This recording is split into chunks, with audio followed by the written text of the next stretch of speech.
मुअज़्ज़ज़ ख़वातीन व हज़रात, हमारे अशफाक भाई कराची से हैं। इन्होंने पूछा कि इस साल जो खेमे मिले हैं कई हाजियों को, वो नए मीना में मिले हैं। यानी असल है तो मुज़दलिफ़ा, लेकिन उसको न्यू मीना कहा जाता है। ये चंद सालों से ये सिलसिला चल रहा है। तो अगर बिलफ़र्ज़ हम वक़ूफ़ मुज़दलिफ़ा अपने उन ख़ेमों में आकर करें, अपने ख़ेमों में आकर वहीं बैठ जाएँ, रात गुज़ारें, तो क्या हमारा वक़ूफ़ मुज़दलिफ़ा हो जाएगा?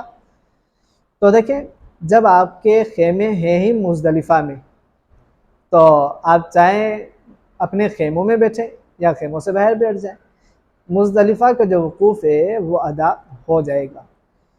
वक़ूफ़ मुज़दलिफ़ा के लिए खुले आसमान तले बैठना लाज़िम नहीं।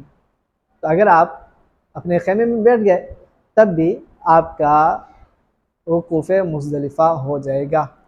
हाँ, अलबत्ता मिना में रहना जो सुन्नत है, वो आपकी सुन्नत नहीं हो सकेगी अदा, वो आपकी सुन्नत अदा नहीं हो सकेगी, क्योंकि आप मिना के अय्याम में भी मुज़दलिफ़ा ही में बैठे हुए होंगे।